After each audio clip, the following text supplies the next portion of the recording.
ਵਾਹਿਗੁਰੂ ਜੀ ਕਾ ਖਾਲਸਾ ਵਾਹਿਗੁਰੂ ਜੀ ਕੀ ਫਤਿਹ। ਤੁਸੀਂ ਵੇਖ ਰਹੇ ਹੋ voice of Sikh Panth TV ਤੇ ਮੈਂ ਪਵਨਦੀਪ ਕੌਰ ਆਪ ਸਾਰਿਆਂ ਦਾ ਅੱਜ ਦੇ ਐਪੀਸੋਡ ਵਿੱਚ ਸਵਾਗਤ ਕਰਦੀ ਹਾਂ। ਪਿਛਲੇ ਐਪੀਸੋਡ ਵਿੱਚ ਗੱਲ ਕਰ ਚੁੱਕੇ ਹਾਂ ਵਾਰ ਕੀ ਹੈ। ਗੁਰੂ ਨਾਨਕ ਦੇਵ ਜੀ ਨੇ ਆਸਾ ਕੀ ਵਾਰ ਲਿਖਣ ਸਮੇਂ ਪ੍ਰਚਲਿਤ ਵਾਰ ਸਰੂਪ ਨੂੰ ਹੀ ਆਸਾ ਕੀ ਵਾਰ ਵਿੱਚ ਅਪਣਾਇਆ। इस वीडियो ਨੂੰ ਸੁਣਨ ਤੋਂ ਪਹਿਲਾਂ ਇਸ ਦਾ ਪਹਿਲਾ ਭਾਗ ਸੁਣਨਾ ਬਹੁਤ ਜ਼ਰੂਰੀ ਹੈ ਕਿਉਂਕਿ ਇਸ ਤੋਂ ਬਿਨਾ ਕਨਸੈਪਟ ਦੀ ਸਮਝ ਨਹੀਂ ਲੱਗਣੀ। ਅੱਜ ਦੇ ਐਪੀਸੋਡ ਵਿੱਚ ਗੱਲ ਕਰਾਂਗੇ ਕਿ ਆਸਾ ਕੀ ਵਾਰ ਦੀ ਬਣਤਰ ਕੀ ਹੈ। ਬਣਤਰ ਤੋਂ ਭਾਵ ਕਿ ਲਿਖਣ ਦਾ ਢੰਗ ਕੀ ਰਿਹਾ। ਕੋਈ ਵੀ ਚੀਜ਼ ਜਦ ਅਸੀਂ ਲਿਖਦੇ ਹਾਂ ਤਾਂ ਉਸ ਨੂੰ ਲਿਖਣ ਦਾ ਇੱਕ ਪ੍ਰੋਪਰ ਤਰੀਕਾ ਹੁੰਦਾ ਹੈ, ਉਸ ਦੀ ਇੱਕ ਪ੍ਰੋਪਰ ਰੂਪਰੇਖਾ ਹੁੰਦੀ ਹੈ। ਜਿਵੇਂ ਕਈ ਬੱਚੇ ਲੈਟਰ ਤੇ ਐਪਲੀਕੇਸ਼ਨ ਲਿਖਦੇ ਨੇ, ਦੋਨਾਂ ਦੇ ਲਿਖਣ ਦੇ ਢੰਗ ਵੱਖਰੇ ਵੱਖਰੇ ਨੇ। ਜੇਕਰ ਦੋਨਾਂ ਦੀ ਰੂਪਰੇਖਾ ਵਿੱਚ ਥੋੜਾ ਬਹੁਤਾ ਬਦਲਾਅ ਵੀ ਕਰਦੇ ਹਾਂ ਤਾਂ ਉਸ ਨੂੰ ਗਲਤ ਮੰਨਿਆ ਜਾਂਦਾ ਹੈ। ਵਾਰ ਲਿਖਣ ਦਾ ਤਰੀਕਾ ਦੂਜੇ ਸਾਹਿਤਯ ਰੂਪਾਂ ਤੋਂ ਥੋੜਾ ਵੱਖਰਾ ਹੈ। ਜਿਵੇਂ ਪਹਿਲੇ ਐਪੀਸੋਡ ਅੰਦਰ ਇੱਕ ਗੱਲ ਕਰ ਚੁੱਕੇ ਹਾਂ ਕਿ ਅਮੂਮਨ ਵਾਰਾਂ ਲਿਖੀਆਂ ਨਹੀਂ ਗਈਆਂ, ਇਹ ਜ਼ੁਬਾਨੀ ਹੀ ਪ੍ਰਚਲਿਤ ਹੋਈਆਂ, ਪਰ ਕੁਝ ਕੁ ਸਰੋਤ ਐਸੇ ਮਿਲਦੇ ਨੇ ਜਿਨ੍ਹਾਂ ਦੇ ਅੰਦਰ ਵਾਰਾਂ ਲਿਖੀਆਂ ਹੋਈਆਂ ਮਿਲਦੀਆਂ ਨੇ, ਜਿਨ੍ਹਾਂ ਦੇ ਵਿੱਚ ਚਾਂਦ ਬਰਦਾਈ ਦੀ ਪ੍ਰਿਥਵੀ ਰਾਜ ਰਾਇਸੋ ਰਚਨਾ ਮਿਲਦੀ ਹੈ। ਅਮੀਰ ਖੁਸਰੋ ਦੀ ਇੱਕ ਰਚੀ ਹੋਈ ਵਾਰ ਮਿਲਦੀ ਹੈ। ਇਹ ਵਾਰ ਮਿਲਦੀ ਨਹੀਂ, ਇਸ ਦਾ ਲਿਖਤੀ ਰੂਪ ਨਹੀਂ ਮਿਲਦਾ, ਪਰ ਇਸ ਦਾ ਜ਼ਿਕਰ ਜੋ ਹੈ ਉਹ ਖਸਾਤੂਤ ਤਵਾਰੀਖ ਵਿੱਚ ਆਇਆ ਹੈ।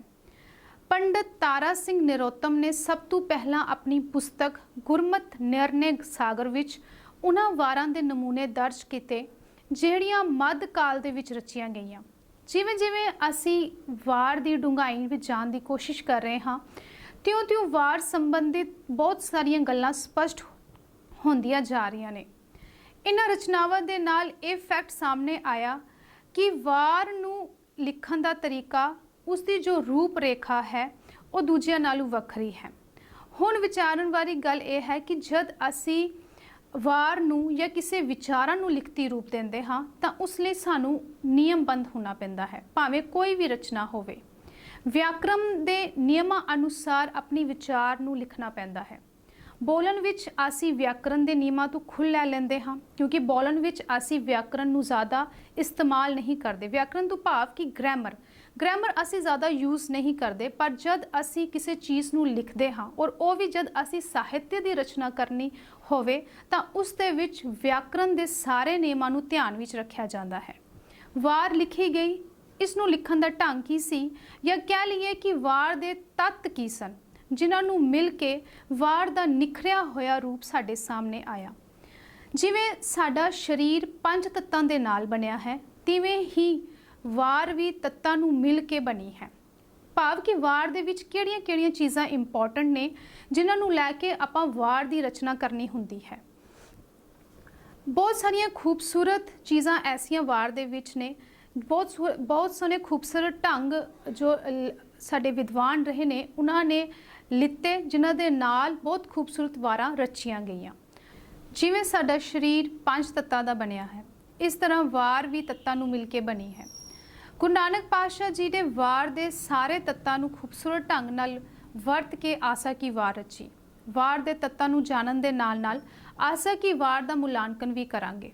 ਵਾਰ ਦਾ ਪਹਿਲਾ ਤੱਤ ਹੈ ਵਸਤੂ ਵਿਧਾਨ। ਵਸਤੂ ਵਿਧਾਨ ਦੇ ਅੱਗੇ 3 ਭੇਦ ਹਨ: ਮੰਗਲਾਚਰਨ, ਕਥਾ ਵਸਤੂ, ਮਹਾਤਮ। ਸਭ ਤੋਂ ਪਹਿਲੇ ਮੰਗਲਾਚਰਨ ਦੀ ਗੱਲ ਕਰਦੇ ਹਾਂ। ਕੁਝ ਲਿਖਣ ਤੋਂ ਪਹਿਲਾਂ ਪਰਮਾਤਮਾ ਨੂੰ ਯਾਦ ਕਰਨਾ, ਇਹ ਮੰਗਲਾਚਰਨ ਦਾ ਭਾਵ ਹੈ। ਹਰ ਵਾਰ ਲਿਖਣ ਤੋਂ ਪਹਿਲਾਂ ਮੰਗਲਾਚਰਨ ਲਿਖਣਾ ਜ਼ਰੂਰੀ ਹੈ। ਗੁਰੂ ਨਾਨਕ ਸਾਹਿਬ ਜੀ ਨੇ ਵੀ ਆਸਾ ਕੀ ਵਾਰ ਦੇ ਵਿੱਚ ਸ਼ੁਰੂਆਤ ਵਿੱਚ ਮੰਗਲਾਚਰਨ ਨੂੰ ਦਰਜ ਕੀਤਾ ਹੈ। ਸ਼ੁਰੂਆਤ ਵਿੱਚ ਮੰਗਲਾਚਰਨ ਦੇ ਰੂਪ ਵਿੱਚ ਮੂਲ ਮੰਤਰ ਅੰਕਿਤ ਕੀਤਾ ਗਿਆ ਹੈ। ਵਸਤੂ ਵਿਧਾਨ ਦਾ ਦੂਜਾ ਅੰਗ ਹੈ ਕਥਾ ਵਸਤੂ। ਅੱਗੇ ਕਥਾ ਵਸਤੂ ਵੀ 3 ਚੀਜ਼ਾਂ ਨਾਲ ਮਿਲ ਕੇ ਬਣੀ ਹੈ। ਪਹਿਲੀ ਸ਼ੰਕਾ, ਜਿਸ ਨੂੰ ਕਾਰਨ ਕਿਹਾ ਗਿਆ ਹੈ। ਵਾਰ ਲਿਖਣ ਦੇ ਪਿੱਛੇ ਕਾਰਨ ਕੀ ਹੈ?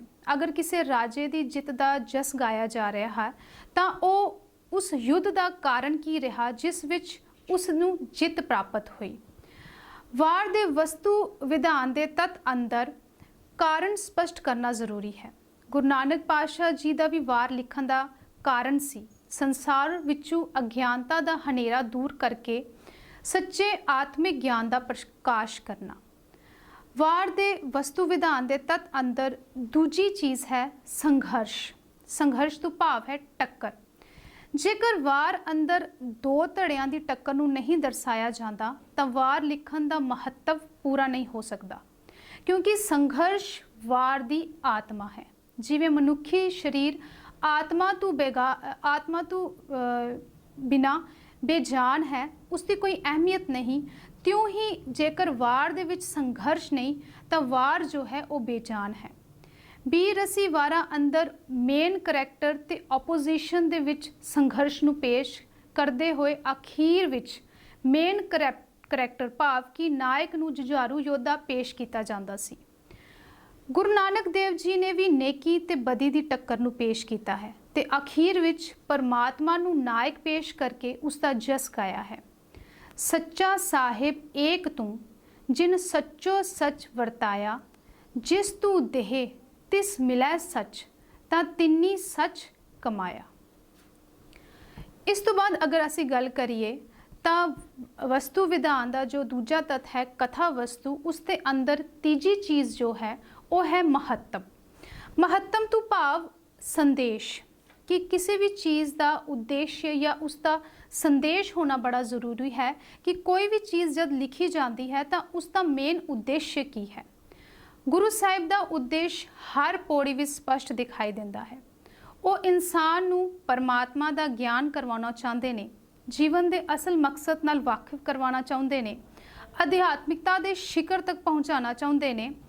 ਹਰ ਪੌੜੀ ਦੇ ਅੰਦਰ ਜੋ 24 ਪੌੜੀਆਂ ਗੁਰੂ ਸਾਹਿਬ ਨੇ ਰਚੀਆਂ, ਹਰ ਪੌੜੀ ਦੇ ਅੰਦਰ ਗੁਰੂ ਸਾਹਿਬ ਦਾ ਉਦੇਸ਼ ਸਪਸ਼ਟ ਨਜ਼ਰ ਆਉਂਦਾ ਹੈ। ਜਿਵੇਂ ਅਸੀਂ ਆਸਾ ਕੀ ਵਾਰ ਦੇ ਅੰਦਰ ਹੀ ਪੜ੍ਹਦੇ ਹਾਂ, ਵੱਡੇ ਕੀਆਂ ਵਡਿਆਈਆਂ ਕਿਛ ਕਹਿਣਾ ਕਹਿ ਨਾ ਜਾਏ, ਸੋ ਕਰਤਾ ਕਾਦਰ ਕਰੀਮ ਦੇ ਜੀਆਂ ਰਿਜਕ ਸੰਭਾਏ, ਸਾਈ ਕਾਰ ਕਮਾਵਣੀ ਧੁਰ ਛੋਡੀ ਤਿਨੈ ਪਾਏ, ਨਾਨਕ ਏਕੀ ਬਾਹਰੀ ਹੋਰ ਦੂਜੀ ਨਾਹੀ ਜਾਏ, ਸੋ ਕਰੇ ਜੇ ਤਿਸੈ ਰਜਾਏ। ਗੁਰੂ ਸਾਹਿਬ ਦਾ ਉਦੇਸ਼ ਆਸਾ ਕੀ ਵਾਰ ਦੇ ਵਿੱਚ ਬਿਲਕੁਲ ਸਪਸ਼ਟ ਹੈ ਕਿ ਪਰਮਾਤਮਾ ਦੇ ਆਸਰੇ ਤੋਂ ਬਿਨਾ ਜੀਵ ਲਈ ਹੋਰ ਕੋਈ ਥਾਂ ਨਹੀਂ ਹੈ। ਆਸਾ ਕੀ ਵਾਰ ਦੇ ਸਰੂਪ ਨੂੰ ਤੇ ਪੁਰਾਤਨ ਵਾਰ ਦੇ ਸਰੂਪ ਨੂੰ ਆਪਾਂ ਨਾਲ-ਨਾਲ ਉਹਨਾਂ ਦੋਨਾਂ ਦਾ ਮੁਲਾਂਕਣ ਕਰ ਰਹੇ ਹਾਂ ਕਿ ਕਿਹੜੇ ਤੱਤ ਪੁਰਾਤਨ ਸਰੂਪ ਦੇ ਵਿੱਚ ਸ਼ਾਮਲ ਸਨ ਤੇ ਗੁਰੂ ਪਾਤਸ਼ਾਹ ਨੇ ਕਿਹੜੇ ਤੱਤ ਜਿਹੜੇ ਨੇ ਉਹ ਆਸਾ ਕੀ ਵਾਰ ਦੇ ਵਿੱਚ ਸ਼ਾਮਿਲ ਕੀਤੇ ਨੇ। ਜੇਕਰ ਪੁਰਾਤਨ ਵਾਰਾਂ ਦੇ ਸਰੂਪ ਨੂੰ ਦੇਖੀਏ ਜਾਂ ਅਸਲ ਦੇ ਵਿੱਚ ਵਾਰ ਦਾ ਦੂਜਾ ਤੱਤ ਵੇਖੀਏ ਜਾਂ ਵਾਰ ਦੇ ਤੱਤਾਂ ਨੂੰ ਵੇਖੀਏ ਤਾਂ ਵਾਰ ਦਾ ਜੋ ਦੂਜਾ ਤੱਤ ਹੈ ਉਹ ਹੈ ਨਾਇਕ ਦਾ ਜਸ ਗਾਉਣਾ। ਆਪਾਂ ਪਹਿਲੇ ਹੀ ਗੱਲ ਕਰ ਚੁੱਕੇ ਹਾਂ ਕਿ ਗੁਰੂ ਸਾਹਿਬ ਨੇ ਆਪਣੀ ਵਾਰ ਦੇ ਅੰਦਰ, ਆਸਾ ਕੀ ਵਾਰ ਦੇ ਅੰਦਰ ਪਰਮਾਤਮਾ ਨੂੰ ਨਾਇਕ ਪੇਸ਼ ਕੀਤਾ ਹੈ ਤੇ ਪਰਮਾਤਮਾ ਦਾ ਹੀ ਜਸ ਗਾਇਆ ਹੈ। ਵਾਰ ਦਾ ਤੀਜਾ ਤੇ ਮੋਸਟ ਇੰਪੋਰਟੈਂਟ ਤੱਤ ਹੈ ਛੰਦ ਵਿਧਾਨ। ਵਿਆਕਰਣ ਪੱਖੋਂ ਇੱਕ ਕਾਫੀ ਇੰਪੋਰਟੈਂਟ ਤੱਤ ਹੈ। ਵਾਰ ਲਿਖਣ ਲਈ ਪੌੜੀ ਛੰਦ ਵਰਤਿਆ ਜਾਂਦਾ ਹੈ। ਵਾਰ ਪੌੜੀ ਦੇ ਵਿੱਚ ਹੀ ਲਿਖੀ ਜਾਂਦੀ ਹੈ। ਵਾਰ ਦਾ ਸਰੀਰ ਪੌੜੀ ਹੈ। ਜਿਵੇਂ ਮਨੁੱਖ ਦੋ ਚੀਜ਼ਾਂ ਦਾ ਸੁਮੇਲ ਹੈ, ਸਰੀਰ ਤੇ ਆਤਮਾ, ਇਸੇ ਤਰ੍ਹਾਂ ਵਾਰ ਵੀ ਦੋ ਚੀਜ਼ਾਂ ਦੇ ਸੁਮੇਲ ਨਾਲ ਬਣਦੀ ਹੈ। ਸੰਘਰਸ਼ ਜੋ ਕਿ ਵਾਰ ਦੀ ਆਤਮਾ ਹੈ, ਇਸ ਦੀ ਗੱਲ ਆਪਾਂ ਪਹਿਲੇ ਕਰ ਚੁੱਕੇ ਹਾਂ। ਪੌੜੀ ਛੰਦ ਵਾਰ ਦਾ ਸਰੀਰ ਹੈ। ਜੇਕਰ ਅਸੀਂ ਅਧਿਆਤਮਿਕ ਵਾਰਾਂ ਦੀ ਗੱਲ ਕਰੀਏ ਤਾਂ ਹੁਣ ਤੱਕ ਪੰਜਾਬੀ ਸਾਹਿਤ ਅੰਦਰ 63 ਵਾਰਾਂ ਮੰਨੀਆਂ ਜਾਂਦੀਆਂ ਹਨ, ਜਿਨ੍ਹਾਂ ਦੇ ਵਿੱਚ 22 ਵਾਰਾਂ ਗੁਰੂ ਗ੍ਰੰਥ ਸਾਹਿਬ ਜੀ ਦੇ ਅੰਦਰ ਦਰਜ ਹਨ। 39 ਵਾਰਾਂ ਜੋ ਨੇ ਉਹ ਭਾਈ ਗੁਰਦਾਸ ਜੀ ਦੀਆਂ ਲਿਖੀਆਂ ਹੋਈਆਂ ਨੇ। 2 ਵਾਰਾਂ ਇਤਿਹਾਸਕਾਰ ਲਿਖਦੇ ਨੇ ਕਿ ਗੁਰੂ ਗੋਬਿੰਦ ਸਿੰਘ ਜੀ ਤੋਂ ਬਾਅਦ ਇੱਕ ਕਵੀ ਹੋਏ ਨੇ ਜਿਨ੍ਹਾਂ ਦਾ ਨਾਮ ਭਾਈ ਗੁਰਦਾਸ ਸਿੰਘ ਸੀ। ਉਹਨਾਂ ਨੇ ਇਹ 2 ਅਧਿਆਤਮਿਕ ਵਾਰਾਂ ਲਿਖੀਆਂ ਨੇ ਔਰ ਇਹਨਾਂ ਸਾਰੀਆਂ ਵਾਰਾਂ ਨੂੰ ਮਿਲਾ ਕੇ ਇਹਨਾਂ ਦੀ ਗਿਣਤੀ ਜੋ ਹੈ ਉਹ 63 ਬਣਦੀ ਹੈ। ਆਸਾ ਕੀ ਵਾਰ ਦੇ ਅੰਦਰ 24 ਪੌੜੀਆਂ ਤੇ 59 ਸ਼ਲੋਕ ਹਨ, ਜਿਨ੍ਹਾਂ ਵਿੱਚੋਂ 44 ਸ਼ਲੋਕ ਗੁਰੂ ਨਾਨਕ ਦੇਵ ਜੀ ਦੇ ਹਨ ਤੇ 15 ਗੁਰੂ ਅੰਗਦ ਦੇਵ ਜੀ ਦੇ। ਪਰ ਹਰ ਵਾਰ ਦਾ ਮੂਲ ਰੂਪ, ਜਿਤਨੀਆਂ ਵੀ ਵਾਰਾਂ ਲਿਖੀਆਂ ਗਈਆਂ ਨੇ ਉਹਨਾਂ ਦਾ ਜੋ ਮੂਲ ਰੂਪ ਹੈ ਉਹ ਪੌੜੀ ਹੀ ਹੁੰਦਾ ਹੈ। ਜਿਵੇਂ ਗੁਰੂ ਗ੍ਰੰਥ ਸਾਹਿਬ ਦੇ ਵਿੱਚ ਅਸੀਂ 22 ਵਾਰਾਂ ਵਿੱਚੋਂ 21 ਵਾਰਾਂ ਗੁਰੂ ਸਾਹਿਬ ਦੀਆਂ ਹਨ ਔਰ ਇੱਕ ਵਾਰ ਜੋ ਹੈ ਉਹ ਭਾਈ ਸੱਤਾ ਤੇ ਬਲਵੰਡ ਜੀ ਦੀ ਹੈ। 21 ਵਾਰਾਂ ਦੇ ਵਿੱਚ 3 ਵਾਰਾਂ ਜੋ ਨੇ ਉਹ ਗੁਰੂ ਨਾਨਕ ਦੇਵ ਜੀ ਦੀਆਂ ਹਨ, 4 ਵਾਰਾਂ ਗੁਰੂ ਅਮਰਦਾਸ ਜੀ ਦੀਆਂ ਹਨ, 8 ਗੁਰੂ ਰਾਮਦਾਸ ਜੀ ਦੀਆਂ ਤੇ 6 ਗੁਰੂ ਅਰਜਨ ਦੇਵ ਜੀ ਦੀਆਂ ਹਨ।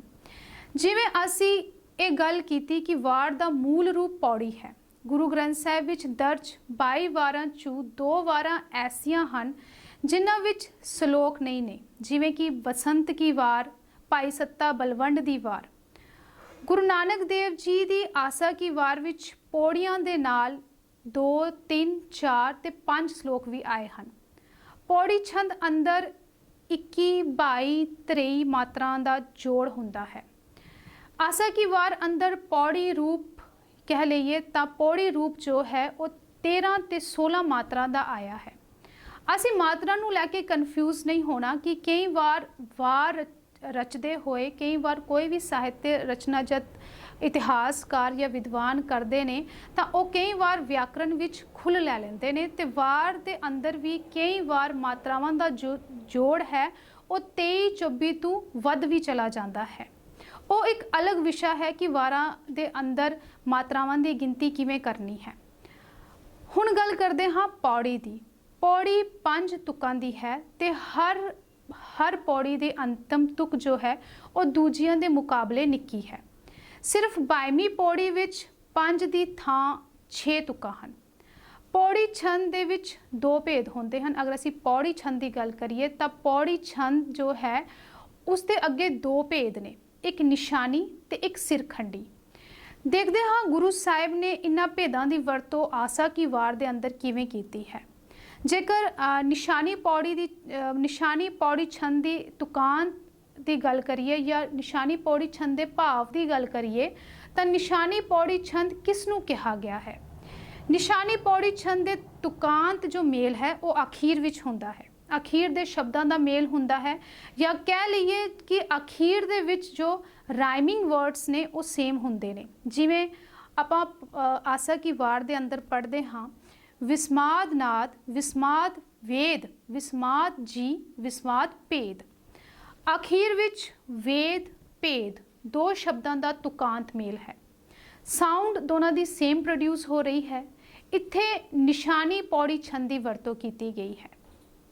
ਇਸੇ ਤਰ੍ਹਾਂ ਪੌੜੀ ਛੰਦ ਦਾ ਦੂਜਾ ਜੋ ਭੇਦ ਹੈ ਉਹ ਹੈ ਸਿਰਖੰਡੀ ਪੌੜੀ ਛੰਦ, ਜਿਸ ਦੇ ਵਿੱਚ ਤੁਕਾਂਤ ਮੇਲ ਜੋ ਹੈ ਉਹ ਵਿਚਾਲੇ ਹੁੰਦਾ ਹੈ, ਭਾਵ ਕਿ ਵਿੱਚ ਹੁੰਦਾ ਹੈ। ਜਿਵੇਂ ਅਸੀਂ ਆਸਾ ਕੀ ਵਾਰ ਦੇ ਵਿੱਚ ਪੜ੍ਹਦੇ ਹਾਂ, ਜੋਗ ਸ਼ਬਦੰ, ਗਿਆਨ ਸ਼ਬਦੰ, वेद शब्दं, ब्राह्मण्य, खत्री शब्दं, सूर शब्दं, शूद्र शब्दं, प्राकृत्य। इस दे विच शब्दं जिहड़े शब्द ने ये विचाले आए ने, विचकार आए ने ते ये सिरखंडी पौड़ी छंद है। गुरु साहिब ने आसा की वार अंदर ज़्यादातर निशानी पौड़ी छंद की वरतों की है, क्योंकि ज़्यादातर तुकांत मेल जो है वो अखीर दे विच है। अज दे एपीसोड विच जानिया कि आसा की वार दे तत्त की ने। इस तो पहले एपीसोड दे विच जो कि साडा पहला एपीसोड सी आसा की वार नूं लैके, उस दे विच आपां गल कीती सी कि वार दा पुरातन स्वरूप की सी, वार किवें रची गई और वारां जो ने उस साडे तक किवें पहुंचियां। अज जो कि दूजा एपीसोड है, इसके अंदर गल कीती है कि वार दे तत्त की ने, वार किहड़ियां चीज़ां नाल बनी है ते गुरु पातशाह ने किस तरह के तत्तां दी वरतों जो है वो आसा की वार दे अंदर कीती है। अगले एपीसोड दे विच जानांगे कि आसा की वार दे अंदर जो सिरलेख दिते गए ने उन्हां दा की मतलब है, उन्हां दा की भाव है। वाहिगुरु जी का खालसा, वाहिगुरु जी की फतेह।